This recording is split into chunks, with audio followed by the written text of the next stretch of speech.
This is a Dreamcast disc and is for use only on a Dreamcast unit. Playing this disc on a hi-fi or other audio equipment can cause serious damage to its speakers. Dreamcast, up to 6 billion players. Welcome back to the stage of history. Why don't we play together? Hey, it's time to make some crazy money. Are you ready? Here we go!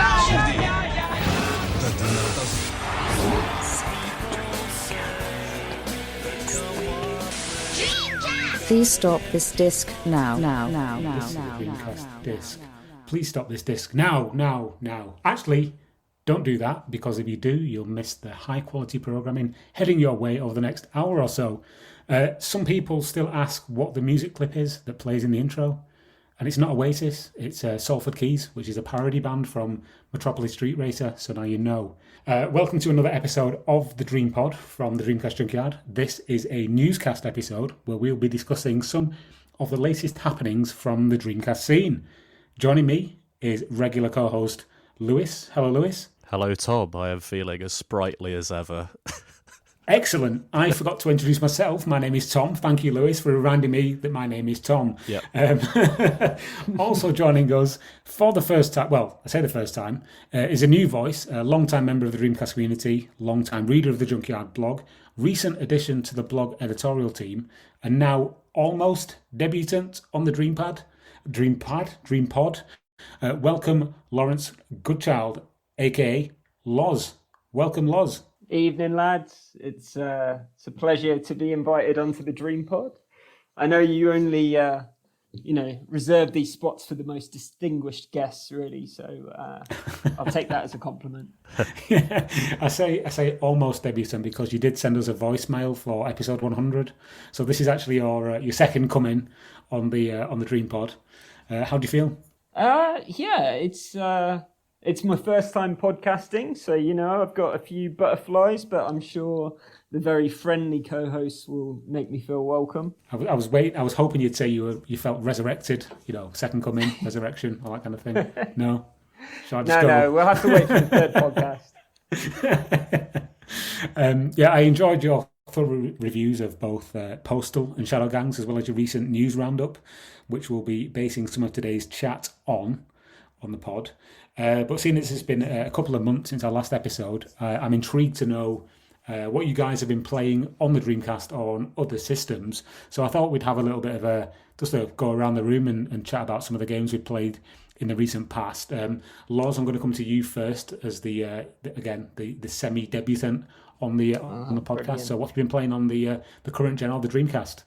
Nice. Well, it's good to be not to be, what was it, last but not least, which I think normally goes to James Harden. It's always James, yeah. Yeah, always James. So I haven't been playing much current gen. I kind of just finished a house move, and so it's just been absolutely mad. But I've been playing the Dreamcast online. I've been playing Dreamcast online like regularly for most of we're still in the pandemic, but since the start of the pandemic, really, I finally got my Dreamcast back online. So playing Phantasy Star Online, a couple of hours on that most Saturdays with PC Wizard. That's always good fun. And a few other online games when I get the chance. Gundam, that is a really good multiplayer game. Some kind of funky menus that you have to get used to actually get into the game, but well worth it. And prior to that, lots of other online games, Star Lancer, Ooga Booga. That's kind of my bag, is playing the Dreamcast online, and I want to corral lots more people to take it up.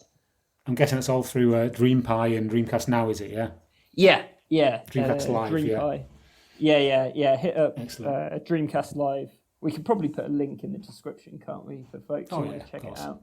It looks complicated, but it's very, very easy. So if you haven't done it yet, then give it a whirl. Even an idiot like me can get online with the Dreamcast, so it's pretty easy.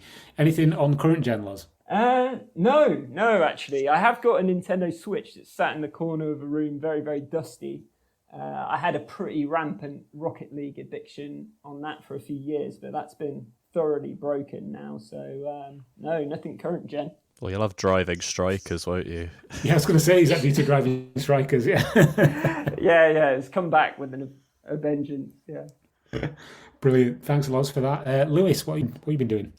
So on the Dreamcast, my pal Derek from, who people in the community know Derek, and I was kind of saying to him, like, you know, name dropping again. Name dropping. Yeah. I was saying to him a little while ago that, like, you know, could he, like, perhaps maybe give me the build he has for his GDMU, the way he's set it up, because, you know, I've been using GDMU, but, you know, I know he's like a bit of a whiz with it, so I was like, you know, could you send me sort of like the way you have yours kind of thing, like the files? He goes, oh, it'd be a bit difficult, but he was very kind enough to like gift me an SD card, which he sent all the way from his home in the States. So I'm using this, like, the Derek build, which is, like, you know, certified. And Nice. So I was playing a few games on there. So I played What Shenmue, because I have the game, like, physical, but I never actually, you know, played it really, because obviously it's in Japanese. It's a cool sort of like thing to mess around in, but I'm a bit lazy to sort of, you know, use Google Translate or whatever. So I played the actual, I think it's Shenmue Dojo did a translation for it. So I played that from start to finish. Kind of a cute little tech demo. Obviously, it wasn't as exciting to me as I'm sure it was for, you know, Japanese players back in 1999, but it's still cool, and sort of cool as like a technical showcase as well. Like, there was a few sort of weird things in it. Like, the main thing that stood out to me is, I think if you press one of the buttons on the controller, Ryo just like crouches on the floor. That's just like a thing that he does. I don't know if that was intended to like do something, like, you know, like maybe just if you just wanted to just crouch in the middle of the street, there was an option there for you, you know, if you fancied doing that. It's a good photo opportunity, I think. Yeah, exactly. Posing. Yeah, would have been good if they'd have put it back into like the remakes where I think there is there a photo mode in that? I swear there is. Anyway, delete that if there isn't. But also cool to see the Coca-Cola vending machines as well, which obviously I've never actually, you know, played a version of Shenmue before with those in, so it's kind of cool to see Ryo chug down a grape Fanta, so that was interesting.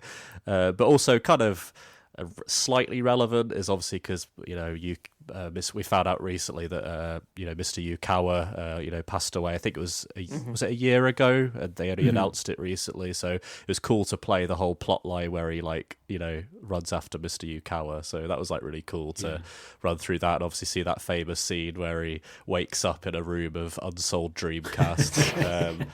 But yeah, another game I played, an actual indie game, not on GDMU this one, but like physical, was Bang Squared Busters, is it called? Bang Bang Busters. That's kind of fun. It rings a bell, yeah. Yeah, it's kind of like a Neo Geo port, sort of single screen game where you just grab enemies and like sort of spin them round and throw them. Kind of like fun. I haven't quite got to grips with the controls yet, and probably imagine it'd be funner on an arcade stick, so I might try that at some point. And then as for newer systems, I was playing quite a lot of Wolfenstein: The New Order, because I always wanted to give that a go, and I was really surprised at like how deep it was, you know, not only like the story, but like the lore and like this whole sort of established world, like really cool. So, you know, it is, yeah, like mindless carnage with big weapons, but it's also quite thought-provoking, like the story as well. So Is that the first one or the second one? the first one.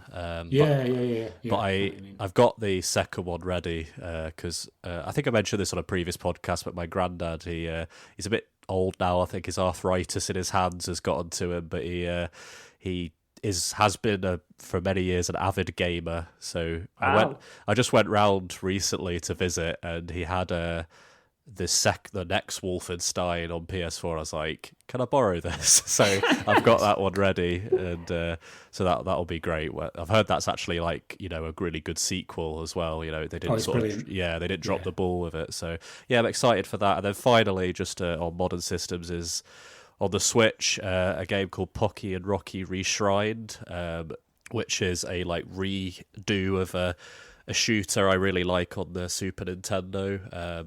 that's not anything spaceship based, but you're just basically a shrine maiden and a raccoon, and you sort of run around like temples, firing talismans at evil spirits. I think it's by Natsume. I think that's the developer.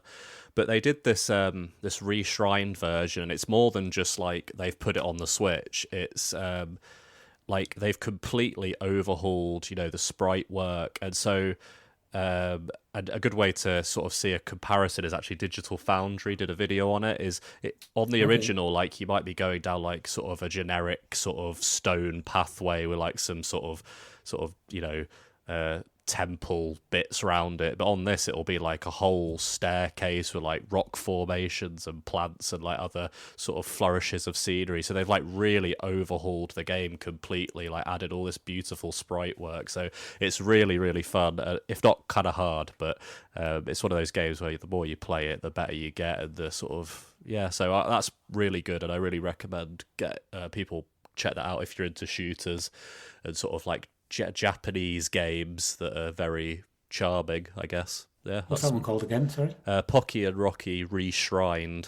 Good mix there of old and new. Me on the Dreamcast, I've only really been playing one game, which is NHL 2K2. Nice. I dragged it out of my my storage box, or rather my storage little bag, and just put it on the Dreamcast and played through it. And well, I say played through it, played a few matches, and kind of just got hooked back into it again because it's actually really, really good. It's a solid game. It is. It's just obviously the basis for the sort of modern. I say modern. The 2K ice hockey games don't really exist anymore, but the ones that came afterwards in that series, it's just such a good game. Tom, is that the same little bag you keep Dreamcasts in, or is that a different one? It is. One? Yeah. No, I've got the one little bag that I keep a couple of Dreamcasts in. Most of my games collection, so they're always ready and easy to like get access to. Do the cases not like get smashed up and stuff? Like, most of them are like already beyond repair. Yeah, most of them are the Japanese or American jewel cases, so they kind of slide quite nicely down the side of the Dreamcast consoles. Right. But, just take some tips. All those people listening, take tips. A little shopping bag is all you need to put your Dreamcast collection in. Forget your shelves, you know what I mean? Other supermarkets are available. Other supermarkets are available, yes, of course, yeah. But yeah, on the Dreamcast, just NHL 2K2. Current gen, been playing Resident Evil 7 Village. Is that what it's called? Or is it 8? Is it 8? It's like Village, but it's spelt in a cool way where it has a 7 in like the name or whatever, yeah. But yes, great so game, yeah. Just so good. PS5 version with all the ray tracing. This is the first time this generation I've played a game and I've literally been impressed by the visuals. So good. Just a good game in general. And also another one on the PS5 called Terminator Resistance Enhanced. I'm a big fan of the Terminator films, well, the first two anyway. And I just think the series kind of lost its way a little bit after 3. But Terminator Resistance is what you would like to see from a Terminator game. Like Alien Isolation is like the embodiment of a good Alien game based on those first couple of films. Terminator Resistance is like the gaming equivalent of the first 2 Terminator films. So it gets a thumbs up from me. One last game that I've been playing on the Xbox is called Andro Dunos 2. We will touch on this in a little bit because there is a Dreamcast connection, so I don't want to give too much away at the top of the pod. But I like it. I like it quite a lot, and I'm not even that much of a fan of shoot-em-ups or shmups, as we like to call them, on this pod. So yeah, that's a great rundown of games that we've all been playing, guys. Let's move on to news, which is what this podcast is all about. It's a newscast after all. First thing, not really news, but I thought I'd mention it. Dreamcast recently celebrated 23 years of age in the United States. Obviously being brought out on the 9th of the 9th, 99. Not so much of a big deal in this country because it was launched on October the 14th, 1999. Doesn't really have the same ring to it as 9999. And of course in Japan, November 1998, so completely removed from that sort of dating terminology. But yeah, guys, how do you feel? 23 years since the Dreamcast came out, or 24 if you're in Japan. Feel a bit old. old. Just perspective, doesn't it? Yeah. Yeah, it was really cool seeing all of our American brethren in the Dreamcast community recounting like all their like nice stories on Twitter. It was sort of very high spirits from everyone, and if anyone wants to sort of still reminisce, who's listening, I'd recommend Brian's article where he ranks the launch games from worst to best, and I'm sure you'll probably get angry at his ranking, as did a few people on Twitter, but it's a good article nonetheless, very funny, so check that out. I think what I've noticed is that with each year that passes, the kind of reflections on the birthday and what it means, it all becomes a bit more, how can I say, it all becomes a bit more cultured and more refined. Like in the early days, everyone was probably still quite young, and the birthdays would just be like shitting on the PS2 or something. Really crude. It's still for me, that, yeah. Yeah, well, that can still be in all good fun. But you do. Yeah, I do enjoy seeing people actually giving their thoughts, reminiscing back on what it was like. It's a lot of fun, but at the same time, 99 for me, it's just not right. I was going to say I'm hoping that all the Americans will be tweeting about 14/10/99 when it comes to the 14th of October.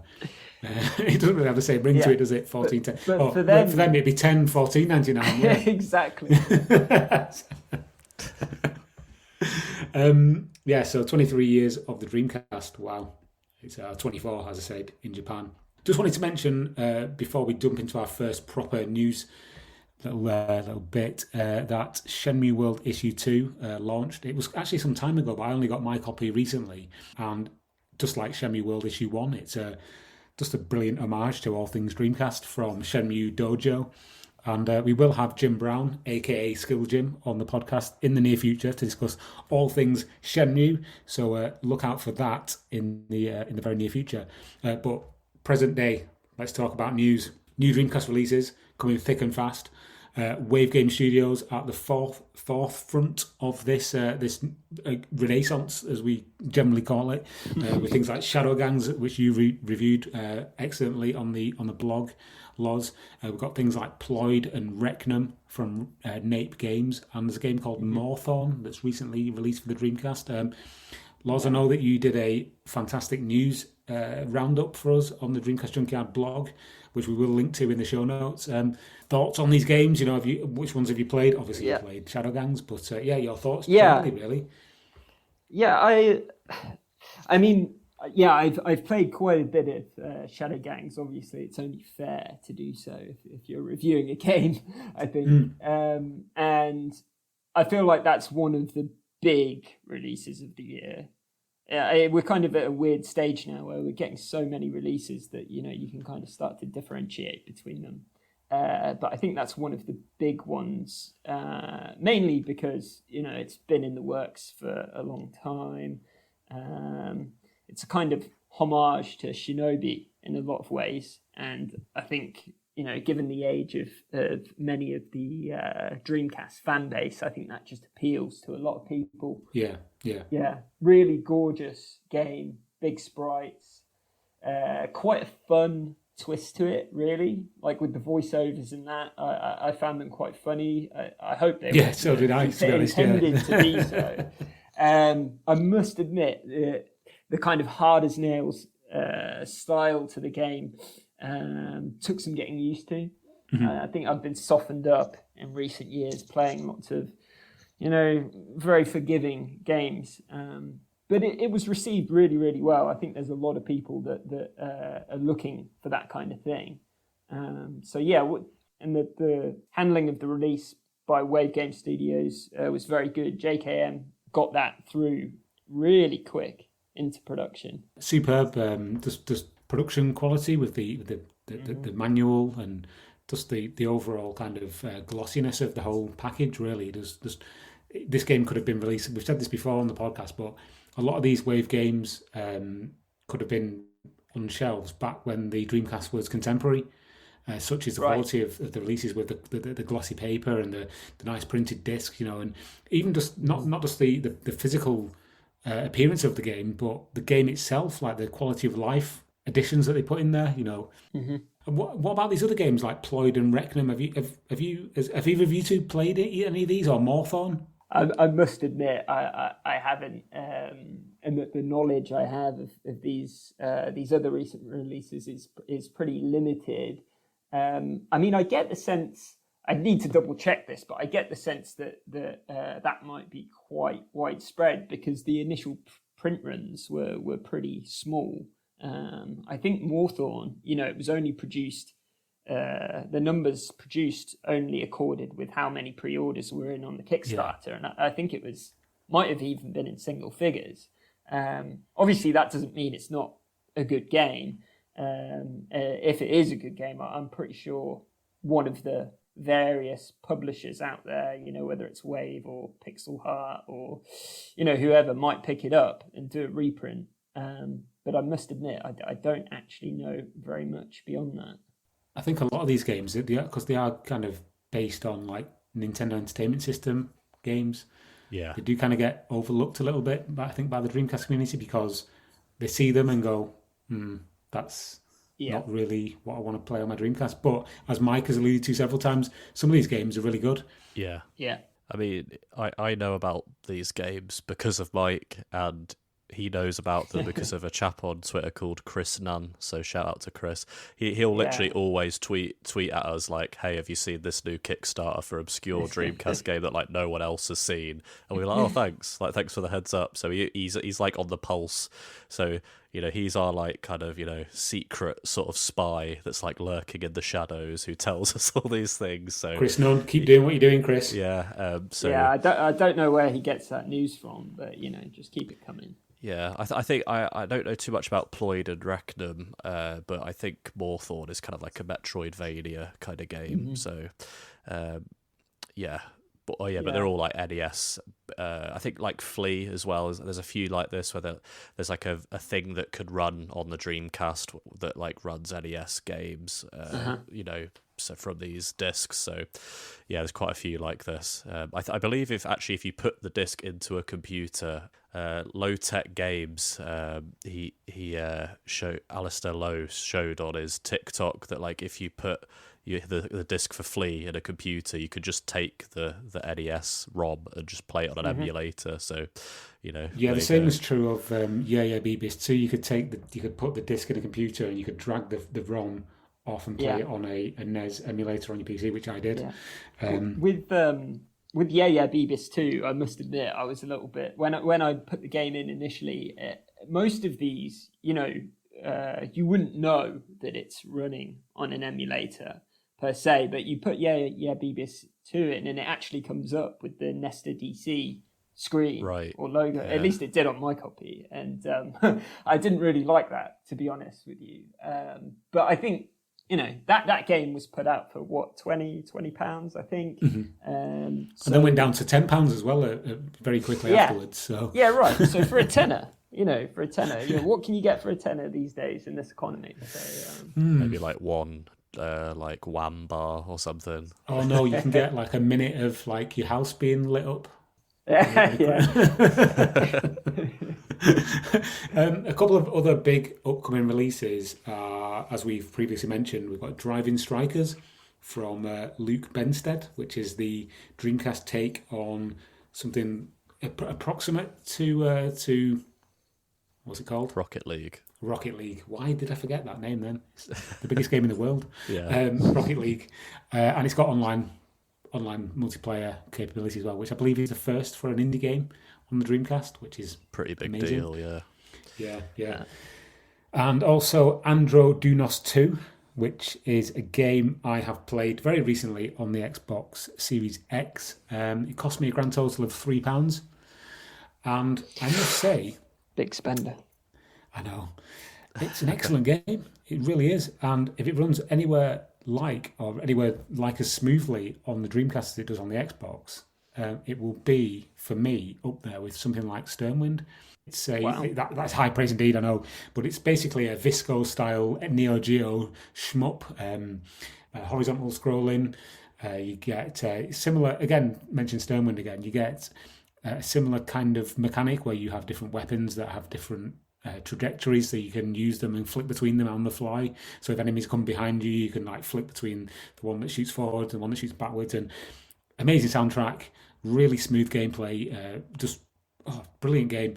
I keep repeating myself, if it runs that well on Dreamcast, we are in for a treat because it's superb. And it's probably not going to be £3 on the Dreamcast. Well, we're talking about physical release here, which is always good. Exactly. Yeah. And I mean, I'm actually...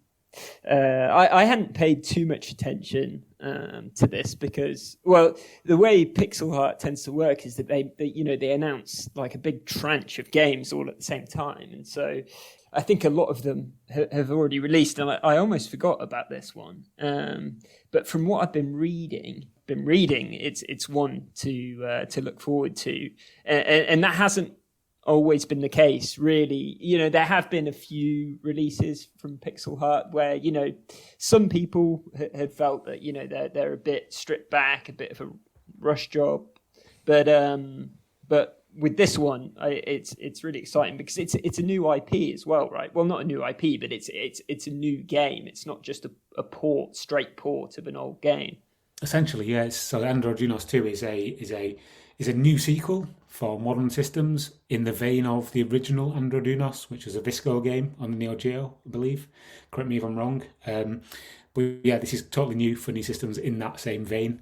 I've seen some reviews for the Nintendo Switch version, which gave it rave reviews. Steam, rave reviews. Xbox, everywhere that it's essentially been ported to has got really positive praise, because it doesn't try to be anything that it's not. It's literally just, it's a traditional shmup in that Neo Geo style, and it doesn't really do a lot wrong. You've got a nice variety in stages, you've got an absolutely fantastic soundtrack. You've even got, it goes from space to under the sea, so you've got a nice bit of almost like a Darius style level in places where you've got these like big fish things. So yeah, it's a cool game. I can't see there being a lot of replay value because there's not a lot of different modes. You've got like a standard arcade, and you've got a mode where you can just basically choose which stage you want to play again to get a high score. Other than that, it's pretty bare bones, but that's what these games are essentially from that time period anyway. So yeah, I always say that I'm not an expert in these types of games, but I've played so many of them. Do you know what I mean? I would never consider myself an expert on the shmups, but I can just think back to so many different ones I played over the years. Like there was one called Soldner, which I used to play on the Vita, which I thought was brilliant. And yeah, I think Andro Dunos 2 kind of ranks up with those kind of games, really.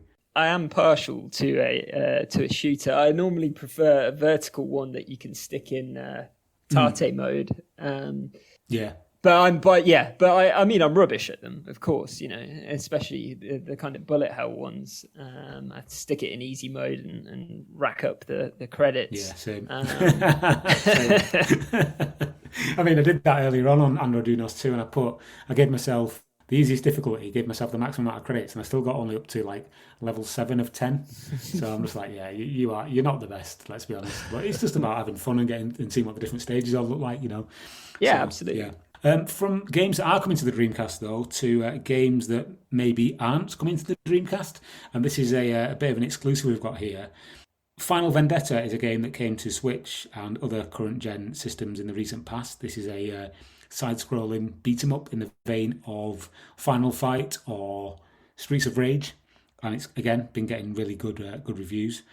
And we asked Bitmap Bureau, when the teased Dreamcast version might be coming to the Dreamcast, and it looks like it might not be, unfortunately. So, yeah, this is what Matt said, the programmer. He said that he might revisit the maths of it, but current conclusions are just more animation than possible to squeeze into VRAM, likely to only ever be a cartridge game.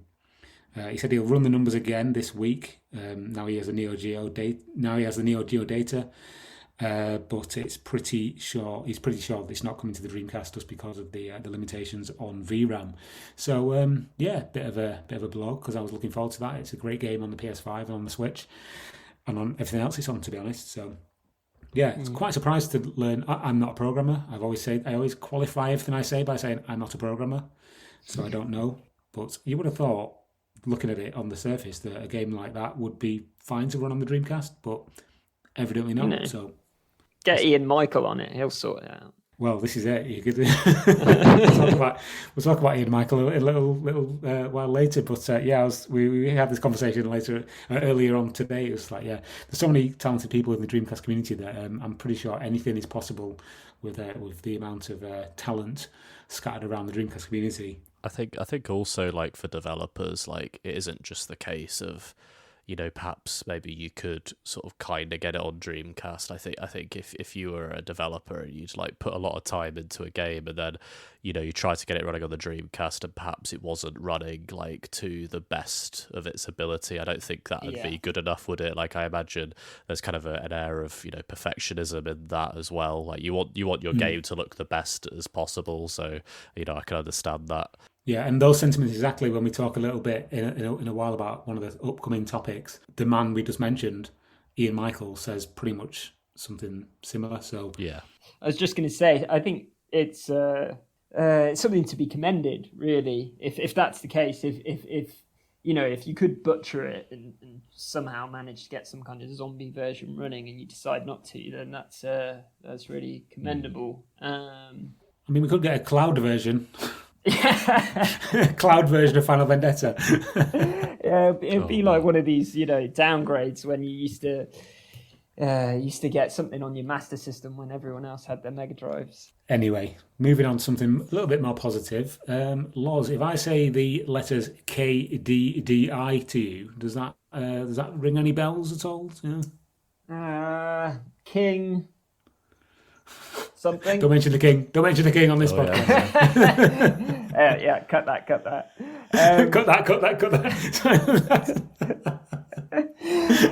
Sorry, go on. Yeah, no, it does. Yeah, absolutely. If I say the word Capcom as well, maybe that sort of. Yeah, of course. Yeah, so this is. I don't actually know the real names. Of course, you never do, of the folks that have been working on this. But there's a couple of chaps. At least I assume they're chaps. They might not be chaps. There's a couple of people on Dreamcast Talk who have posted some very interesting news about some reverse engineering work that they've been doing on Capcom games on the Dreamcast, on their online play functions. And basically, back in the day, there was all the Capcom games on Dreamcast were online through something called the KDDI service. I don't actually know what that stands for. So I don't think it stands. I think it's just the name of the actual telecommunications company that kind of develops the hardware, I believe, or the software for these games to connect. Are these the ones that are called, like, you know, Techromancer for matching service? Yes, they are. Yeah, I think it is some of those. On Dreamcast Live, the website that we're going to put a link to, all of these games have been added into the kind of work in progress section, which is what I took. I got excited at that part because I thought, well, you know, if folks that actually know their stuff and know what they're doing consider this progress to be substantial, then I can take it. I can actually believe in that. And I think it's massive news, really, for a couple of reasons. I mean, just the sheer number of games. We're talking, I think it's 15 games that could potentially all come back online if these folks are able to crack this reverse engineering.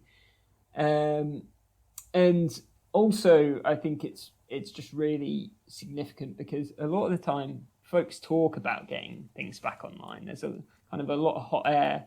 I even remember being part of forums, you know, in years gone by where the administrators would get angry about new posts coming up because you'd have people who don't really know their stuff just coming on and saying, "Hey, folks, let's get Outrigger back online today. What do we need to do?" And the conversation goes around in circles again and again and again with folks arguing that this is real progress. So yeah, it's super exciting. Yeah, and for those people who may be listening to this who don't know what we're talking about, essentially Capcom games, primarily in Japan, would be released in certain flavors, where they would have this thing called matching service, where you could play online against other people. So as Lewis alluded to there, you got Techromancer. There's one of the most famous ones is Street Fighter 2, I believe it is, for Dreamcast, which had for matching service. And for whatever reason, Capcom decided to go their own way with online match-up play. You know, kind of eschewing like Dreamcast or whatever Dreamcast, whatever Sega were basically offering to developers to include online play. Capcom created this KDDI, this for matching service thing, and for all intents and purposes, it is a lost technology. This is almost like the most extreme level of gaming preservation, archaeology, if you want to call it that, to bring something like this back online. It is taking more than just a bit of coding, a lot of coding, and even some hardware, if I'm not mistaken. They're actually developing something that you can like add to your Dreamcast to like get this thing back online again. It's just mind-blowing to someone like me. And all, you know, it's so selfless as well, you know, these folks doing this voluntarily on their own time. I just think, you know, there's a lot of stuff online, you know, it's horses for courses, really. But, you know, there's stuff where it's like, you know, someone posts a picture of Sonic Adventure and goes, oh, who remembers Sonic Adventure? And it gets thousands of views. And then there's folks who are doing this kind of stuff that's really, really, really selfless. So it's fantastic. Just an update that I saw recently. So I don't believe that hardware modification is going to be needed anymore. Oh, okay. I think they found a workaround.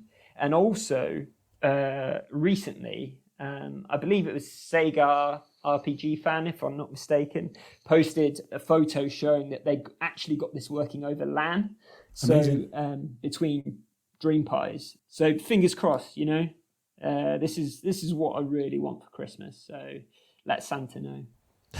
yeah, we'll let him know. Yeah, but yeah, it's just to touch on something you say there about people doing this kind of stuff completely for no kind of monetary gain or for fame. They just do it, you know, because they enjoy it. That's almost like grassroots sort of Dreamcast development. It's quite a big deal as well. Like some of the games here are just like some of the best ever for the system. You know, I'm just looking at this list. You've got, you know, Capcom versus SNK 2, Marvel versus Capcom 2, a game that people still are like want on modern systems, you know. Yeah. I saw Power Stone 2. I had a kind of an emotional roller coaster because I saw like Power Stone 2, and I was like, oh my god, you could play it online. This could be a thing? And then it says max players 2, and I was like, oh. But it'd still be cool. It'd still be cool. Maybe you could imagine playing like the arcade, like, you know, together, like online. Apparently, you could max players for Spawn in the Demon's Hand is 8. That sounds pretty like awesome. So yeah, that's a cool sounding one as well. But I think the coolest one for me probably would be like Vampire Chronicles. That's like an ace game, you know, and the fact playing it online would be amazing as well. So yeah, let's see how this goes. Yeah, it's really cool stuff. Let's move on from the software side of things and move into a little bit of hardware. VMU, gentlemen. Everybody loves a VMU. Everyone loves to hear that little thing beep when you turn the Dreamcast on. That is, unless you've got 1,000 little watch batteries in your cupboard. VM2 is a reworked reimagining of the Dreamcast VMU, brought up to date for the 21st century. We are in the 21st century, aren't we? It's not the 22nd century, is it? Yeah. Yeah, it's 21st. Yeah, no, okay. So yeah, the VM2 is from Chris. I'm going to butcher his name now. Chris, if you listen to this, I really apologise. It's Chris Diaoglou. Does that sound about right? Yeah, probably. I've never pronounced it out loud. Never said it out loud, so yeah, I don't know. He is the guy behind things such as the Dreamcon wireless Dreamcast controller, way before other organisations were looking at doing Dreamcast wireless controllers. He did this one off his own back 7 or 8 years ago now. One I still use to this day. It's fantastic. So yeah, the VM2 is Chris's interpretation of what a VMU would look like if it was released today. So some of the new features it has are a monochrome backlit LCD screen, higher screen resolution, importantly, micro SD storage. It's got embedded high capacity battery so you can recharge it. There's a micro USB connection. It comes with a USB Type-C adapter in the box so you can connect it to a USB Type-C on your computer if you have one. DreamEye support. It's got the ability to stream the LCD screen to a PC, so you can see what you're doing on your VMU on a PC screen while you're playing your Dreamcast, which is actually quite cool. So yeah, this is coming soon. It's on Indiegogo as we speak. And at the time of recording, the flexible funding goal is £78,000. It's currently at 56,579. One of the big issues I've seen around this is that it's going to cost £100 per unit, which is not an insignificant amount. No. I personally couldn't afford to pay £100 for a VMU at present time, but I can't help but just applaud really the work that's going into this unit, because it does look like a really impressive bit of kit. And my hat goes off again to Chris for his expertise in creating something as impressive as this. So guys, just wondered what you think about this. Lewis, what are your thoughts on the VM2? I think it looks like a really exciting project. Unfortunately, like yourself, Tom, I was it is probably a little bit expensive for me at this very moment. I'm trying to save up for my wedding, so I'm sure the fiance wouldn't be too happy if I went spending £100 on a VM2. Although the way it kind of is made out is if perhaps this could be like the one VMU, like the amount of storage it has on it. It's like, you'll never need another one kind of thing. Well, that's it, yeah. That's a good point, yeah. And the thing is, like, despite that, I don't actually think the price is like necessarily too bad for, like I say, it could be the VMU to rule them all. It could be that forever VMU. So that in a way justifies the price somewhat. But also, like, the thing people need to remember is this is a person who is a hobbyist who is creating this. He's not like got some factory in China that he's like figured out a deal with to like mass produce these, at a better price and like to cut costs and stuff like that. Like, this is purely a person doing it for, the love, and, unfortunately sometimes, to create things that, out of passion, it isn't always like the cheapest thing. So, but hopefully a lot, everyone who gets one of these will, feel very happy with their purchase, I think. And I suppose the only other sort of thing people were a little bit funny about is Indiegogo, the kind of setup where if it doesn't get fully funded, they still keep the money, and a lot of people are a little bit burnt about Indiegogo and those kind of campaigns. So I did see a few sort of like things about that. Saw a few things about people moaning about USB-C. Like, it's not a Samsung phone, dudes. Like, it's for like a console that came out in '99. Like, what do you want? Like, it's just, what's so bad about micro USB? I don't get it.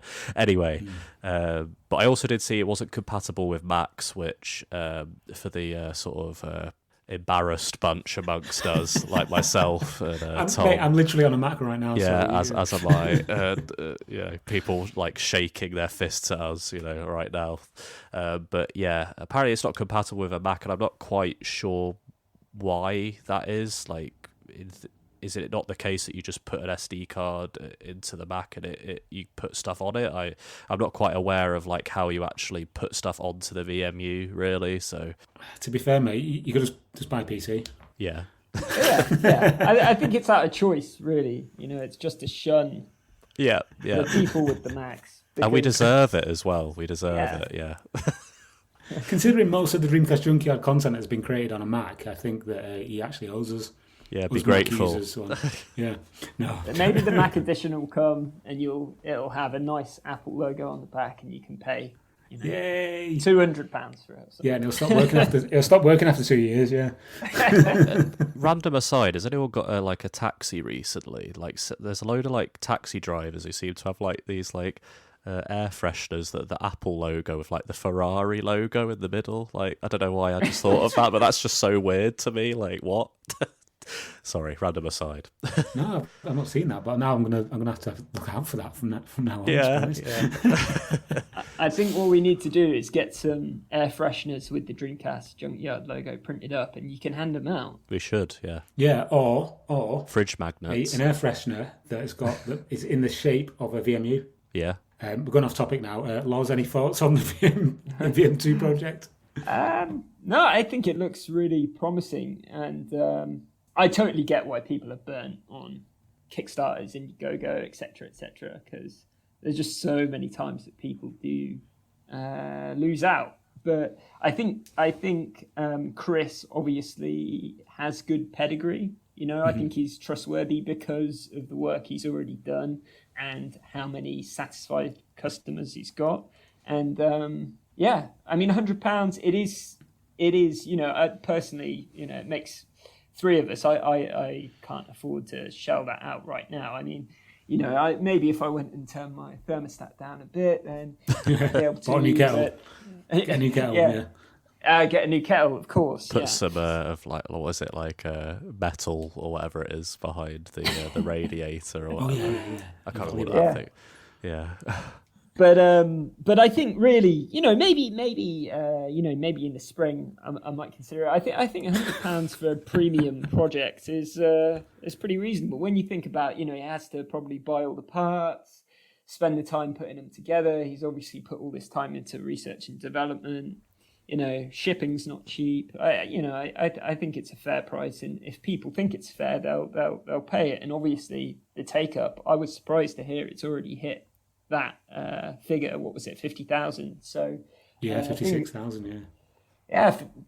Fingers crossed it reaches its goal. Just as an aside, he did tell me we did have a little bit of a short interview. I will put links to the article in the description of the podcast, but we did manage to chat with Chris a little bit, and he did explain that he's aware that people might think that the price is a little bit high, but when you consider that he's actually designed a brand new PCB for this thing, the shell is not just it's not harvesting shells from old VMUs. It's a brand new molded shell with the right apertures on it for the new connectors, etc. So it's not just a cheap slapdash thing. This is all brand new, 100% new VMU that we're talking about here. So we can appreciate that's why the price is high, and all the amount of work that that's gone into it, the firmware, all that kind of stuff. So this got quite a lot of attention on Twitter actually when we posted about it. We seem to get a lot of people on Twitter who sort of see these things we post. Like, for example, there's going to be a brand new VMU, and they go, these are people who don't follow our account, and they're like, what, the Dreamcast? There's a new thing for the Dreamcast, and they're like, that's my favourite console from when I was younger. And then they're like, wow, there's still things happening with this console, and so there's quite a lot of people who get surprised by that quite frequently, and this one got a lot of attention from quite a lot of those kinds of people. I find that a lot of mainstream, sort of inverted commas, mainstream gaming sites will occasionally put a post about something to do with the Dreamcast because it's seen as a bit of a sort of a quirky, strange news type article. I saw that VG247 had broken from their usual updating about current gen gaming stuff, and they'd had a little article about this thing. So every now and then it will break through to the mainstream. And then people in the comments will be like, oh, I love my Dreamcast, but they don't really have any skin in the game anymore. They're not really bothered about the Dreamcast community. They're just kind of, I hate the term, but casual Dreamcast rememberers or fans, which is fine. Yeah. We don't want to get all gatekeepy, right? Yeah, no, not at all, no. But no, I do find it funny. It's definitely... I think obviously a lot of these websites, they'll have writers who are they got to hit their deadlines and come up with some copy, and why not? It does sound weird if you haven't been following things to just see a headline which is like, oh, a new game for the Dreamcast. For us it's Tuesday. I do think though they're coming onto our patch, aren't they? Really? So they're moving onto our turf. That's it. That's it. I think we got to keep an eye on that. It might get out of hand. Yeah. Speaking of headline-grabbing or attention-grabbing headlines, moving back from the world of hardware back to software. Game came out recently on current-gen systems, which is Teenage Mutant Ninja Turtles, the Cowabunga Collection. Guys, have you played this at all? Are you familiar? It's a collection. Is it a collection of 16-bit era games? Essentially, yeah. So it's a collection of Konami-released Turtles games from the arcade and the consoles between the years of 1989, I believe, and 1993. Surprising how many were actually released for console and arcade between those years, but that's essentially what it is. Not happy with the fact that it's not coming to the Dreamcast. The man we mentioned earlier, Mr. Ian Michael, who is Dreamcast coding royalty, I think is it's about right, I think. He's bringing a load of Turtle games to the Dreamcast. They are essentially ROMs from different consoles brought to the Dreamcast, but with the added bonus of being hand optimized by himself, and also caps off with a rather impressive looking front end. With some added extras as well, so things that the official collection does not get. So editions of or rather episodes of the cartoon series, and music and other extras. And I just think it's a really nice fan project to bring something that's being enjoyed on current systems to the Dreamcast. And it's a bit of an oddity, but it's one that will grab attention if it's shown on these other websites we mentioned earlier. I was never really a fan of the Turtles, and I've never really been a fan of the games, but I know a lot of people are. That latest one that was on the current gen systems was superb. Yeah, guys, thoughts on this one? Quite amusingly, actually, I didn't actually realise this collection was released until Ian Michael announced he was making this Dreamcast version of it. I think that just shows that I'm very, very much Dreamcast and maybe not so much everything else. So this is really cool. And again, like I mentioned before, this was actually one that seemed to pique the casuals' interest on Twitter. There was quite a sort of funny tweet. Some guy was like, "Oh my god! Like this awesome game is coming to my favorite childhood console."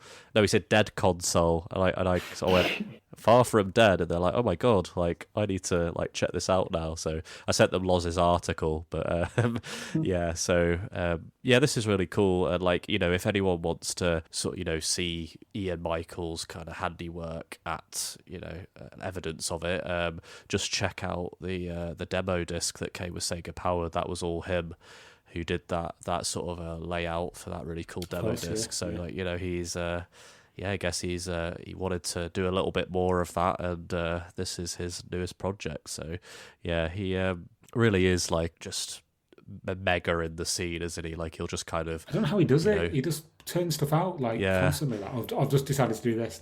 Boom. He's always in the liner notes for things as well. Yeah. If you ever stick around and watch the credits for things, whether it's commercial or just homebrew released for free, he's always. If you're listening to this, Ian, I must say that your profile picture on Dreamcast Talk is fantastic. Also, I just want to give a little bit of a mention to a comment he made on the Dreamcast Talk thread where this whole thing was first announced. Apparently people have been asking for him to put Game Boy Advance games onto the Dreamcast collection. Oh, yeah. And he said, I kind of paraphrase this and sort of tidied it up a little bit. He says, "No Game Boy Advance games, please don't ask again. I don't want crap running. Not even I can make a Game Boy Advance emulator worth a shit run well enough." And I said, and to be fair, he's not wrong. So, yeah, he can work his magic on a Dreamcast in a lot of ways, in a lot of senses, but not rewriting entire emulators for the Game Boy Advance. But I'll be keeping an eye on this one. And Shredder's Revenge was the one that I mentioned earlier on. Yeah, it is good. I've played quite a bit of it, so how I forgot the name of it, I don't know. But Ian, put Shredder's Revenge on the Dreamcast, obviously. No. I think when this releases, what I want to see is listeners and other folks on the day that it releases. You've got to dress up as your favorite character. Maybe Shredder, or the little alien dude that's in someone's stomach. Krang. I can't remember his name. Krang. And get a big pizza, biggest pizza you can get. That'd be some good photos of you playing it on the Dreamcast and dressed up. I'll do that. Even though I think I watched Turtles as a kid. I don't know, it's been so long. Wasn't it called Hero Turtles? It was, yeah. I think in the UK it was called, or was it a cartoon called The Hero Turtles? Teenage Mutant Hero Turtles. Was it because BBFC didn't like ninjas or something? I swear Ninja craze of the 80s was sweeping the world. Yeah, they thought people would buy nunchucks and hurt each other or something, so they made it the Hero Turtles. Mad. Ugh. Yeah. So that's the Cowabunga Collection coming soon from Ian Michael, and keep an eye out on the blog. I'm sure we will have some more articles about that in the near future. That kind of almost brings it to the end on this particular newscast. Just remains for me to say that we will be at the Nottingham Games Festival in December. You can follow them at NotsVGE if you're in the UK and you're around the Nottingham area. It's on the 17th and 18th of December. Myself and Lewis, hopefully, will be there. I think just on the Saturday, though. So come and say hello and come and play some Dreamcast games with us. I think Kev as well. I think Kev is planning Oh, to brilliant. come More the merrier, yeah. So, come and see us. There's loads of people going to be there, like the Retro Hour podcast are going to be there. Sega Powered are going to be there. There's the Centre for Computing History, even like Rare, Wave Games Studios. Just loads of people from the community will be in and around that event. So, come and see us, say hello. Get an autograph from Lewis, that kind of thing. It'll be a good laugh. Come and see us at the Video Games Expo in Nottingham on the 17th and 18th of December 2022. A little bit of housekeeping now, I think. We do have a Buy Me a Coffee if you want to support the podcast or the blog. Several people have donated to us. We appreciate everybody who donates. And if you want to buy us a coffee, it's buymeacoffee.com/DC Junkyard. So thanks go to Pizza Hotline, BNT Zilla Guy, Chris Nunn, who we've mentioned earlier on. Thank you, Chris, for your donation. Oh, there's a guy here called Lozz. He donated as well. Some guy called Lozz, I don't know. Derek Pascarella. You could have put that towards a VM2, Lozz. You should have saved your money. Those were different days. Different times. Just throwing money around. We've got Depeche SA. We've got Campton, Zezima, Bonkers, Martin, Jammy 2049, Shedcade, thank you for your donation, and Bruce Wayne 911. I'm wondering if that's the actual Bruce Wayne, but if it is, then we won't reveal your alter ego on this podcast. But thank you to everybody who has donated and supports the podcast. Once again, that's buymeacoffee.com/DC Junkyard. So I think that's gonna do it for this episode. Very packed newscast there, gentlemen. Thank you for joining me on this episode. Where can you guys be found? Lozz, where can you be found on the internet? I am on the Twitters. If I can remember my handle, I think it's at LGoodchildUK. Fantastic, LGoodchild UK. Lewis, where can people find you? You can find me at LewisJFC and I presume at the Nottingham Expo in December. But if you do want my signature, you just need to just scrawl my name on a piece of paper, and that's my signature pretty much. So, there you go. You don't have to come meet me for that. So, anyway. Fantastic. You can find us all as a collective on Twitter at the DC Junkyard. You can find all our ramblings on the internet at the DreamcastJunkyard.co.uk. You can find us on Discord. You can find us on YouTube. You can leave us a review on Apple if you want, on iTunes, wherever you get your podcasts. It's it's great. It helps the podcast get noticed. You can't find me on social media because I'm not on it, but you can find us on the blog, as I just said. But that'll do it for this time.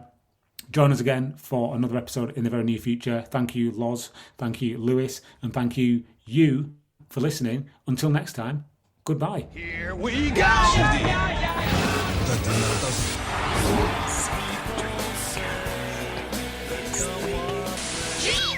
Please stop this disc now.